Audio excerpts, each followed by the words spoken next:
এটা একটা নৌকা যা দেখতে সাধারণ সাবমেরিনের মতো, কিন্তু এর কাজ একদম ভয়ানক। তবে এটা কোনো যুদ্ধের অস্ত্র না, মাদক চোরাচালানের জন্য এক অদ্ভুত যান।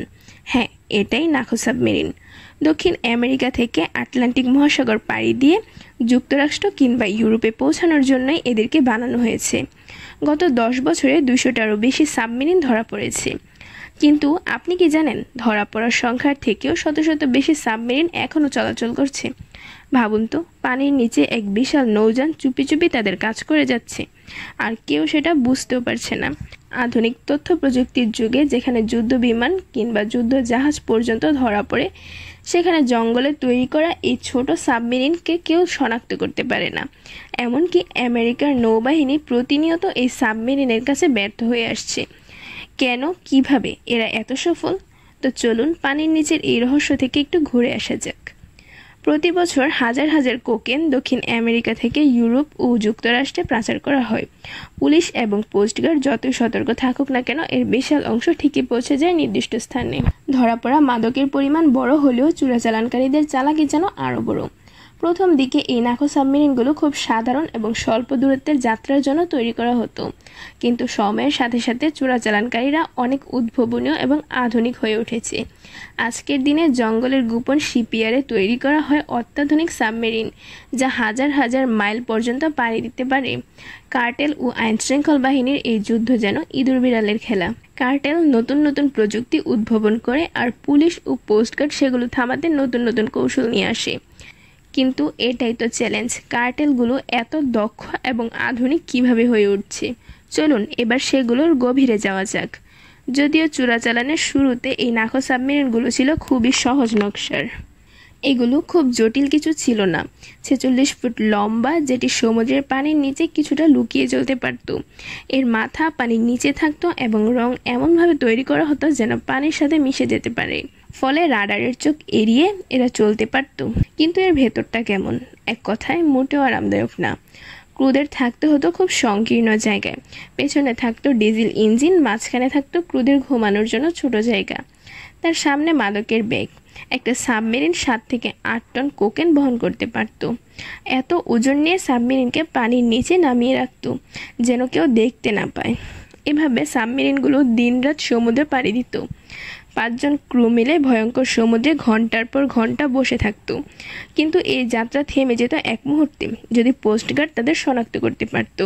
মজার ব্যাপার হলো, একবার ধরাত পড়লে চোরাচালানকারীরা চেষ্টা করত পুরো সাবমেরিন পানির নিচে ডুবিয়ে দিতে, কিন্তু সব সময় এটা সম্ভব হতো না। এই সাধারণ নকশাগুলো মাদক চোরাচালানকারীদের অনেক সাফল্য এনে দিয়েছিল, কিন্তু এখনকার উন্নত প্রযুক্তির তুলনায় এগুলো যেন পুরনো দিনের স্মৃতি। কার্টেল যখন বুঝতে পারল সমুদ্র পাড়ি দেওয়ার জন্য আরও বড় এবং উন্নত সাবমেরিন দরকার, তখন তারা আরও নতুন সাবমেরিন তৈরি করতে শুরু করলো।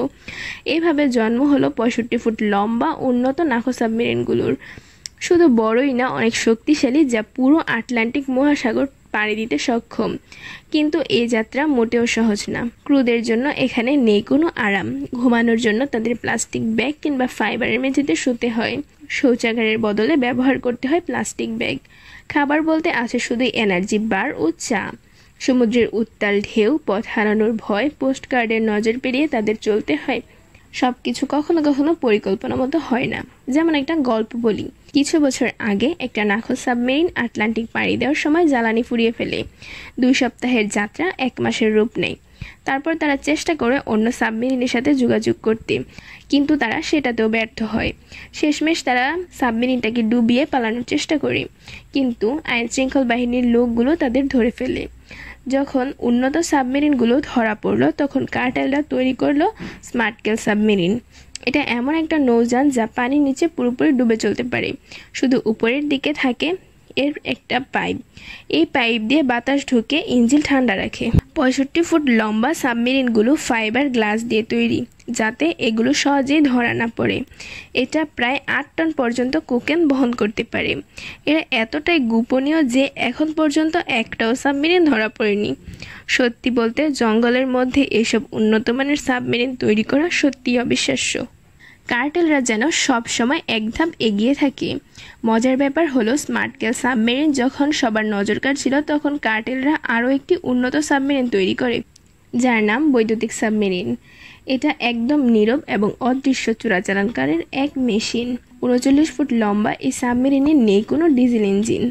এটা পুরোপুরি চলে 10 টন ব্যাটারির সাহায্যে। এই ব্যাটারি চালিত সাবমেরিন 12 ঘন্টায় 5 কিলোমিটার গতিতে চলতে পারে। যদিও এটার গতি কম, কিন্তু এটা পুরোপুরি পানির নিচ দিয়ে চলতে পারে এবং বড় নৌযানের সাথে যুক্ত হয়ে বহু পথ চলতে পারে। এই সাবমেরিন এতটাই গোপনীয় যে সমুদ্রের বুকে এর দেখা মেলেনি। শুধু কলম্বিয়ার জঙ্গলে একটা সাবমেরিন পাওয়া গেছে। কার্টেলরা এটাকে শেষ অস্ত্র হিসেবে তৈরি করে রেখেছে, যার ধরা পড়ার সম্ভাবনা প্রায় শূন্য।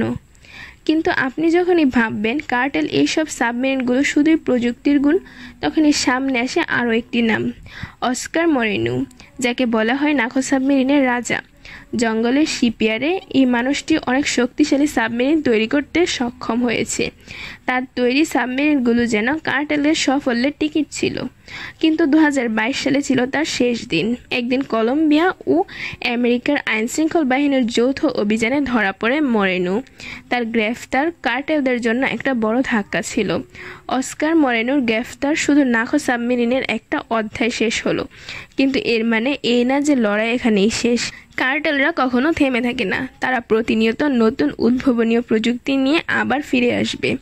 অন্যদিকে পুলিশ ও কোস্টগার্ডও থেমেনি। তারাও উন্নত নজরদারি বুদ্ধিমত্তা ব্যবহার করে এই ছায়াযুদ্ধ থামানোর চেষ্টা করছে।